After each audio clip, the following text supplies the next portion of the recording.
Welcome to the Craft of Coaching podcast, where we dive into what it truly takes to become a skilled, confident life coach. I'm your host, Kate, head of the CLCC, or Certified Life Coach Collective, an ICF-accredited Level 1 coach training program. We combine courage, coaching, and community to offer you more than just a training program, but a life-changing experience where you use your own personal transformation as the learning ground for supporting your clients. On this podcast, we explore how you can use coaching skills to support your clients or expand your own growth, all grounded in evidence-based coaching practices. Learn more about our program and get free resources for becoming a life coach at teamclcc.com. And now, here's today's episode. Today, we've got another fantastic guest joining us on the Craft of Coaching to talk about multi-potentialite coaching. So our guest today is Sarah Silvas, who is an incredibly accomplished coach. She's done a lot of work in chief administrative roles and organizational development, and just has like an incredible ability to, I think, bring more humanity to organizations. But she's also had quite a varied career history. She's worked in fashion. She's worked as a stewardess. She's been a coach. She has run a secondhand consignment boutique. Lots of different things that Sarah has done. And a multi-potentialite is a person who has many different interests and creative pursuits. And multi-potentialites have the ability often to excel in multiple areas. There's this phrase, jack of all trades, master of none. I don't think it always applies. I think sometimes a phrase is just a phrase. So that's what we're going to get into today with Sarah. So if you're a coach who's been feeling like, I want to coach, but I also want to do this or this or this, or I have a lot of different ways in which I want to coach, or if you've coached clients like that, today's episode will be incredibly eye-opening. Let's get started. When I think of you, I think multi-potentialite. I think you're that person, like you do Koya. Am I pronouncing that correctly? You are, yeah. Okay. All right. So you do Koya, movement, dance, yoga, coaching. I would consider you to be an artist. I also feel like if you wanted to have a little side career as my personal stylist, you have the best style, and I love all of it. And so you could do that too. Just like you're one of those people, like you've got your hands in a bunch of different things. And so one of the reasons I wanted to talk to you in particular is because I feel like sometimes what happens is people will go, I'm considering coaching, but I feel like I want to do all sorts of things. And I don't want to just narrow it down to coaching. And sometimes there are people who are coaches who are going, I'm a coach, but I almost feel like I'm doing something wrong because I am always wanting to like sort of have myself pulled in different directions. I should just focus. That's what they tell themselves. And so I thought you'd be a great person to talk about the extremes of it, which are that if you're a multi-potentialite, there are times when life feels effing crazy, and the like pleasures of it, which is kind of like, I'm sitting down at a buffet of life here and I get to like eat all of it or a little of all of it. Like I get to eat whatever I want. I don't have to just choose one. So would you tell us a little bit about how you have arrived at a place where you're like, I want to do all of it. I don't want to focus on just one. Or I don't know, maybe that's always come really naturally to you, but do you remember any kind of a moment or a journey that you've taken towards really embracing, I want to do all of it? Yes. I remember as even a small child that I used to call it like a job maven. I was like, I like doing a lot of different things. Like it's not just like one thing, even as a child. So I had a lot of interests that very closely mirror what I am interested in as an adult. I have those same interests as a child, and I was very just captivated by the ability to immerse myself in a lot of different things. And I found a lot of joy in not limiting what I was interested in. And I think maybe it was groomed a little bit by my parents, who were of the mindset that I should try as much as possible. So like every quarter in school or in the rec center, there were different activities that I could sign up for.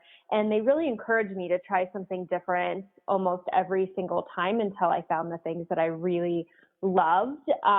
Dance being one of those things that stayed with me since I was 3, and kind of just spawned my desire to engage myself in other types of movement activities. But I mean, I could say, you talking about the style, that as well. As I was a child, my mom just couldn't handle all the different outfits I wanted to wear, but has followed me. That has like followed me into my adulthood of leotards with tights and jean shorts and platform shoes. So it's always been there, which I think is a really cool revelation for myself, because you run into those people that are like, I always knew I was going to be a firefighter, or I always knew I was going to be an attorney. And I felt for a long time in my 20s, I was like, I never knew ever, like, what was I always going to be, because I had so many different things. And I got on top of myself and down on myself about that for a long time. And it then drove me to be a heavy hitting seeker. Like I just need to find it. I need to find the thing. I need to find out what my one singular calling is. And I would say probably it's getting close to about 5 years now where I realized that I didn't have just one calling, that I have many, and they don't need to be in balance. I am fine with being committed to one for a little bit and then skipping over to the other and coming back. But I have realized that my calling is to actually, as you said, taste as much from the buffet as possible. And I'm lucky because I'm a fast learner. And so the things I do decide to engage with, I do pick up pretty quickly, and I'm really passionate about it. My grandma always says, and not just because she's a sweet grandma, but like I think she's being really honest and true, that whatever I put my mind to, I can pursue it with excellence and success. And I have seen that happen, and I'm really proud to kind of look back on the path that I've created and see all of these different things that I've done to my fullest ability, and now be at this point in my life that I'm pretty proud of that. I'm pretty proud that I have a really diversified resume, that I have so many different skills, so many interests. But as you were saying, there's definitely some extremes to it that can make me feel like I'm a bit harried. And then there's also moments of joy. So yeah, just going back to your question, I've really felt that multi-potentialite energy ever since I was a young child, and having my hands literally in many different things and feeling really fulfilled in doing so. I know that you and I have had like personal conversations just about the whole doing a lot thing. And I would also consider myself to be someone who I mean, I love the phrase you use on your website, the wild inner woman, because I do feel like there's a wild inner woman within me who's kind of like, of course I'm going to do it all. Of course I'm going to like run the coaching training program, and I'm going to do the sovereign experience, and I'm going to like say yes to that really great speaking opportunity at this, corporate place in San Francisco, and like let's bring a little like courage and wild woman to like the corporate place, like and Mm-hmm. that is part of how I'm wired. And I think it would be true from what I know of you. Correct me if I'm wrong though, to say that you are wired that way as well, and that we both carry a very clear sort of, I guess, internal awareness, like, okay, we want to do a lot in life, so we are going to have to pay attention to how we get resourced again, how we fill the cup, and we are going to have to pay attention to time. Like, at least in my own life, I tend to feel like there's not a lot of margin for screwing around with time because, Mhm. and that's not to say that I never have fun. And that is part of how I, get into the whole, like, how do you get resourced again question. But like if I say that I'm going to show up for a podcast recording, like I actually need to make sure that I'm buffering 5 minutes before showing up for the podcast recording. And when I finish the podcast recording, I need to look at what's next on my list and I need to do it because otherwise what happens is my monkey mind will go, "Oh, just put that off till later. I don't know. I'm kind of tired. Maybe I'll do it later." Like that I guess it's a discipline that has to be there around monkey mind and that voice that's like, maybe later. I don't know. Do we need to do it now? Da, da, da. Like, because that voice, if it takes control, takes this buffet and just kind of like spreads the food everywhere. If we continue with that metaphor, is Mhm. that your experience as well, or feel free to Yes. extrapolate your own? Yes, I would agree. A high amount of discernment for what is, when I use the terms productive and unproductive, I'm meaning like things that are productive take me closer to what I'm working on and trying to achieve in this life. Things that are unproductive move me further away from that. So I have to Hmm. be really discerning on how my time and energy and focus and attention is spent because as you mentioned, the term monkey mind, it can certainly be pulled by shiny object syndrome. And Yes.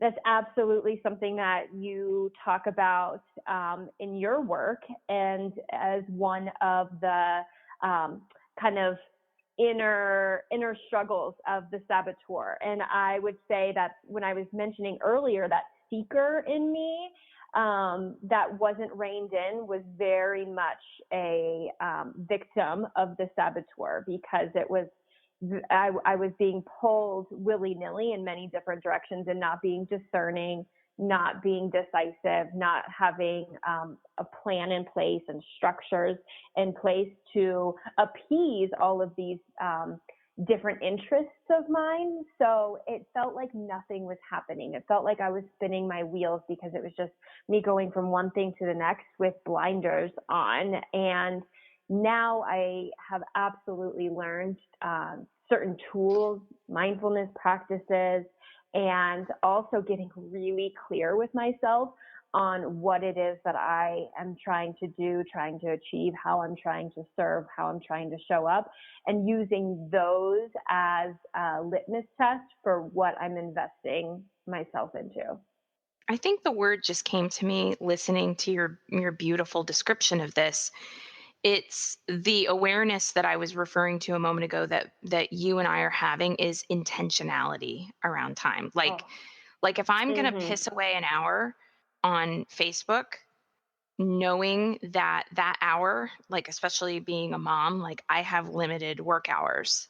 So like if I'm Mm-hmm. going to like lose that hour to like a Facebook discussion and like insert myself in the debate and read all the comments and all that, like I'm very intentional about that. Like, is that what I want to do with my time?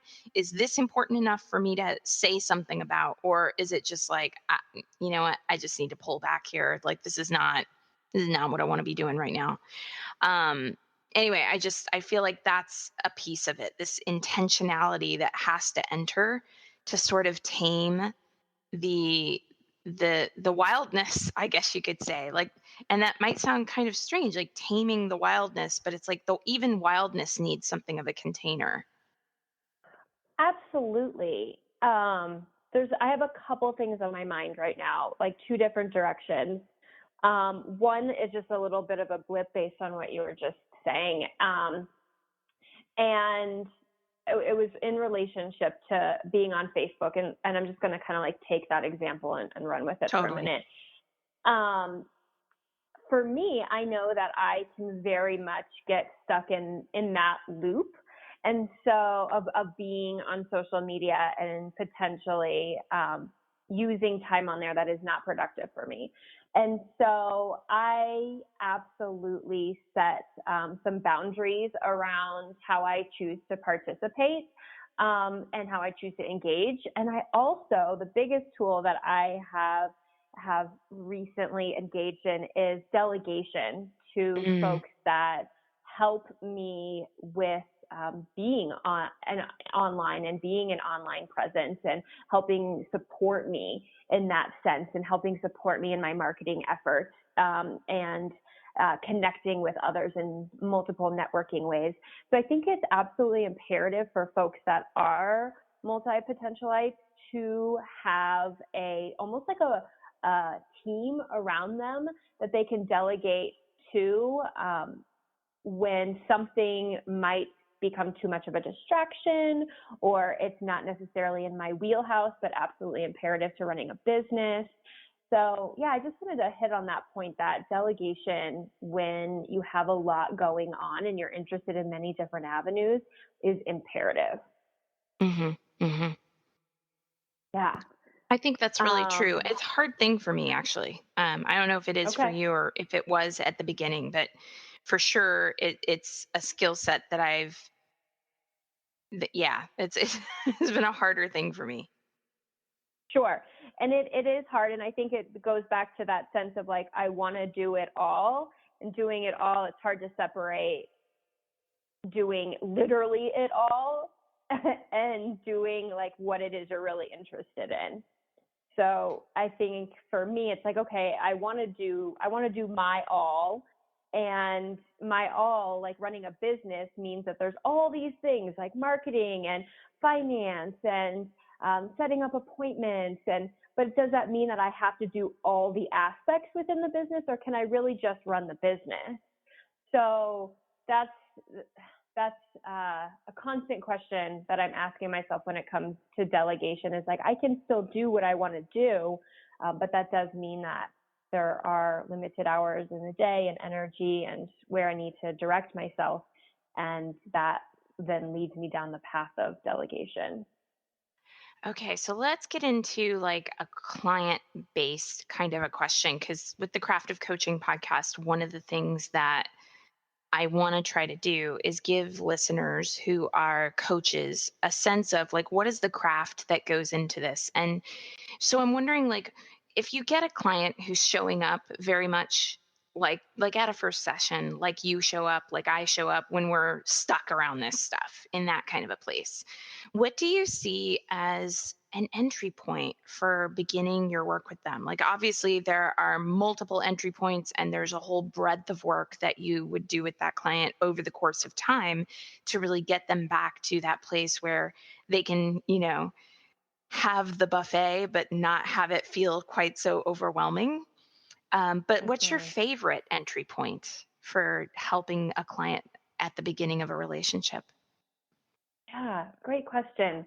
So I think what has come up most commonly for me when speaking with folks who are also multi-potentialites is this idea that something is wrong with them, that they need to change, that they need to hunker down, that they need to focus, and that they need to choose the one thing. And my favorite entry point is finding peace, is encouraging a finding of peace of what is. And ultimately, that's the basis of like my entire work. And so examining the various interests that they have and allowing folks to realize that they don't need to strive for having it all, but they can have their all. You can have your own all. It doesn't need to be the it all means like what society says you should do, and your all can be something entirely different that's dependent on the individual. Also, another kind of entry point or thing that we explore is it absolutely necessary to monetize or professionalize every interest? Because I find that coming up a lot of times for me as an entrepreneur. It's like, oh, am I trying to just make money at all of this? And is that necessary? Or can this really just be a hobby or something that I dabble in? So helping folks parse through the various interests that they have, and from there, allowing them to find a little bit of peace with who they are versus trying to change who they are drastically. And then giving a little bit of attention to if they've been trying to monetize or professionalize every single interest, and what would it be like to let things not be monetized, not be professionalized. And maybe that's really scary and that's something to explore more. Maybe that feels really freeing and that's something to explore more. But those are some of the basic tenets on an initial call that I would dive into with someone. That's such a beautiful place to go. And I hear echoes of, Liz Gilbert talks about this in her book Big Magic, where she talks about a friend of hers who gets up every morning and like goes ice skating before work. And she doesn't take it as I have no creativity because I didn't make ice skating my career. She doesn't make it into the only way for me to like have my art is to become a professional ice skater. It's like it doesn't. I love that idea that not everything has to be monetized. Mm-hmm. There can be a way to Mm-hmm. honor your expression in that area without necessarily monetizing it. Yeah, absolutely. You could. I love that example of that you can be an artist and not make money at it. I mean, that's so many artists were artists, like classic artists that never made a dime off of their art while they were living. So, of course, you can be the things that you want to be in your life, but it doesn't mean that we need society's approval in the way of like exchange of money or publicity, or if your artwork isn't in a museum doesn't make you less of an artist. So yeah, I love that idea that you could be whoever it is you want to be as long as you allow some space for how your way of being shows up in the world. Well, and it speaks as well to, I mean, to come full circle, the sort of problem or challenge that comes up for people where they're like, I don't want to just focus on coaching. And it's like, you could totally become a coach and still do art on the side. Or you could, be a yoga instructor who incorporates coaching into their yoga. Or you could be a coach who isn't a yoga instructor, but who incorporates principles of yoga into their coaching. And that's something that you've done really beautifully with like bringing movement into the coaching work that you do. It doesn't have to be you monetize every single thing. There are ways to cross pollinate, and there are just ways to like honor that house of expression in your life without it being a full-fledged thing. Yeah, I like that idea of finding the threads and seeing how they all weave together in various ways in your life.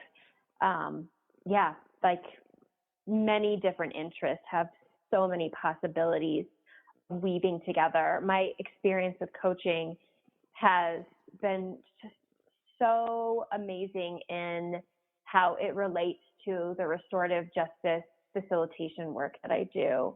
It relates to teaching yoga, to teaching Koya, to actual coaching. Like it's just how everything comes together so so synchronistically is amazing. And now that I allow myself to see that I blend things together and that they're not all separate, I feel a lot of peace and a lot of excitement day to day, because I know that whatever I'm doing, I get to weave in, whether it's facilitating a restorative justice circle or working with a client, I get to weave in embodiment, and I get to weave in conflict resolution, and I get to weave in being in the present moment, no matter what I'm doing.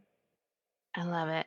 Well, thank you so much for being here to share a little bit about what this can look like and um how, because I mean, i I feel like this is another conversation. I've interviewed different people for the Craft of Coaching podcast, and each time when I'm thinking of who I want to interview, I'm thinking too of like how an audience person listener might be going, oh my God, like I never thought about it that way before. And actually, there's a way to like basically do me as me. and get out of this kind of narrow prescriptive for what it is supposed to look like. So I really appreciate you coming here and sharing your experience. Yeah, thank you for having me. All right, that's it for today's episode. Thank you so much for listening. Before you go, would you help us out and take a moment to give us a rating in iTunes, Spotify, or wherever you're listening? It really helps us get the word out to other listeners. And before you go today, would you like free resources to support your coaching journey? Whether you're considering becoming a coach or you want advanced coach skills training, access our coaching resource library at teamclcc.com. Again, that's teamclcc.com. Can't wait to connect with you. And again, thanks for listening.